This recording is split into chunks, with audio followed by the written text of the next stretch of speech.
আসসালামু আলাইকুম। কেমন আছেন সবাই? আশা করি যে যেখানে আছেন আলহামদুলিল্লাহ ভালো আছেন। আমি কুসুম ঢাকা থেকে আছি। আমার চ্যানেল কুসুম কুকিং ব্লগ থেকে আজ আরও একটি নতুন ব্লগ ভিডিও দেখার আমন্ত্রণ জানাই সবাইকে। উদ্যোক্তা জীবনকে আসলেই খুব সহজ। এটা আসলে বলা মুশকিল। অনেকেই হয়তো জানে, অনেকেই হয়তো বোঝে।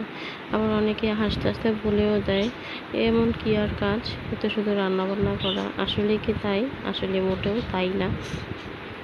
আপনারা সকলেই জানেন আমার ছোটোখাটো একটি উদ্যোগ আছে। আমি একজন উদ্যোক্তা।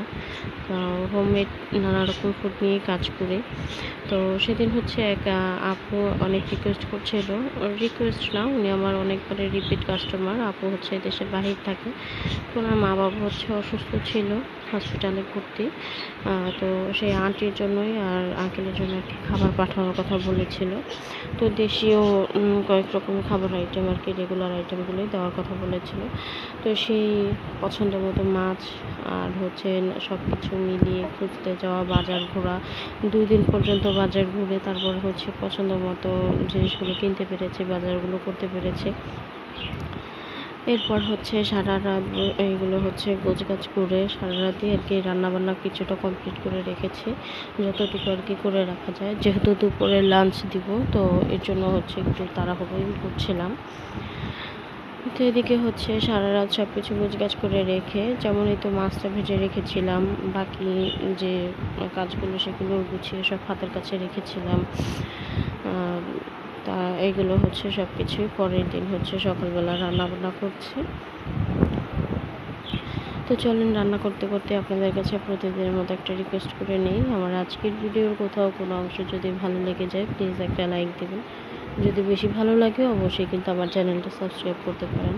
আজকে প্রথমবার যারা আমার ভিডিওটি দেখছেন বা আমার এই চ্যানেলটি ভিজিট করছেন, কোথাও কোনো অংশ যদি একটু হলেও ভালো লাগে অবশ্যই কিন্তু একটা লাইক দিয়ে যেতে পারেন আর কমেন্ট করতে পারেন যে আমার আজকের ভিডিওটি কেমন হয়েছে। তো এদিকে হচ্ছে দেশি মুরগি রান্না করছি, একটু আলু দিয়ে ঝোল করেছি একটা, আর হচ্ছে ব্রয়লার মুরগি যেটা ওইটা হচ্ছে ভুনা করেছি। তো রান্নাবান্না প্রায় কমপ্লিট হয়ে গেছে আমার, এখন শুধু কুচকাচ করে নিয়ে বেরিয়ে যাব। তো এর মধ্যে হচ্ছে সব কিছু আমি বক্সে বক্সে করে নিয়ে নিয়েছি।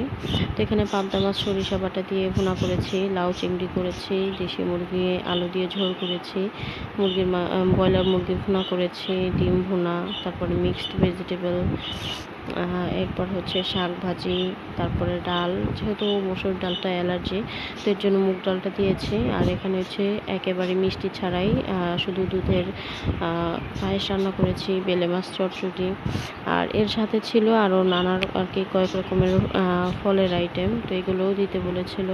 সাথে দিয়েছি একটা বিস্কিট আর আরও অনেক কিছুই। একটা হসপিটালে আর কি খাবার দেওয়ার সময় বা রুগী দেখতে গেলে যা যা লাগে, 2 রকমের ভর্তাও দিয়েছে এখানে, যাতে একটু খেতে ভালো লাগে। তো এই ছিল রান্নাবান্নার আয়োজন, আর এই ছিল সেদিনের আর কি কাজ। তো এখন হচ্ছে সব কিছু নিয়ে নিজেই ডেলিভারি দিতে চলে গিয়েছি, নিজেই নিয়ে গিয়েছি। কারণ ডেলিভারি ম্যানের কাছে দিলে যদি সময় মতো না পৌঁছায় বা খাবারগুলো যদি কোনোভাবে নষ্ট হয়ে যায় যেভাবে দিয়েছি, এর জন্য হচ্ছে ভরসা করতে পারি না বলে নিজেই নিয়ে গিয়েছি সেই মিরপুর।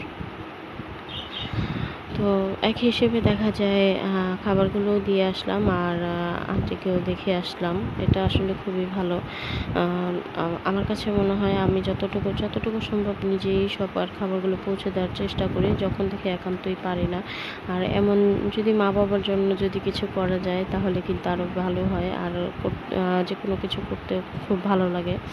তো এই তো চলে এসেছি হসপিটালে। তো আন্টি হচ্ছে অনেকটা অসুস্থ, তো আন্টিকে দেখে ঘন্টায় আধ ঘন্টা পর পর চেক আপে রাখে। তো অনেক সমস্যা, যাই হোক দোয়া করি সবার মা বাবা সুস্থ থাক, ভালো থাক, সবার মা বাবা সবার ঘরেই থাক। মা বাবার জন্য অনেক অনেক দোয়া থাকে। তো এদিক থেকে হচ্ছে দেখা টেকা করে আমি প্রায় অনেকক্ষণ ছিলাম, এরপর হচ্ছে বেরিয়ে যাচ্ছি বাসার উদ্দেশ্যে রওনা দিয়ে দেবো। এখন হচ্ছে বাসায় চলে যাব। তো ওই যে বললাম উদ্যোক্তা জীবনকে আসলেই সহজ না। একটা সন্তান হয়ে আরেকটা সন্তানের জায়গা নেওয়াটা আসলে কখনো পসিবল না। তো সে আপু হচ্ছে দূরে থাকে, কিন্তু তারপরেও তার হয়ে যে আমি কাজটা করতে পারছি, এটা অনেক কিছু। এটাই আলহামদুলিল্লাহ, আল্লাহর কাছে লাখ লাখ শুকরিয়া যে একজন সন্তান হয়ে মা বাবার জন্য কিছু করতে পারাটা। তো এই তো সিএনজির জন্য দাঁড়িয়েছিলাম। সিএনজি হচ্ছে রিজার্ভ নিয়ে এসেছিলাম, তো তার জন্যই দাঁড়িয়েছিলাম এখানে।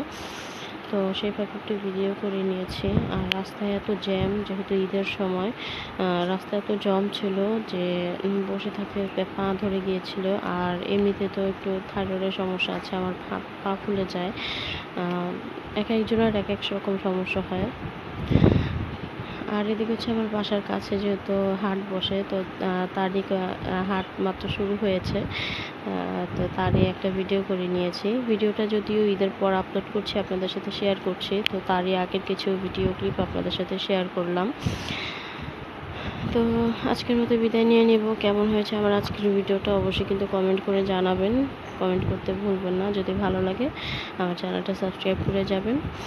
আর ভুল ত্রুটি অবশ্যই ক্ষমা সুন্দর দৃষ্টিতে দেখবেন। সবাইকে জানাচ্ছি ঈদের অনেক অনেক শুভেচ্ছা। আল্লাহ হাফেজ, আসসালামু আলাইকুম। সবাই ভালো থাকবেন।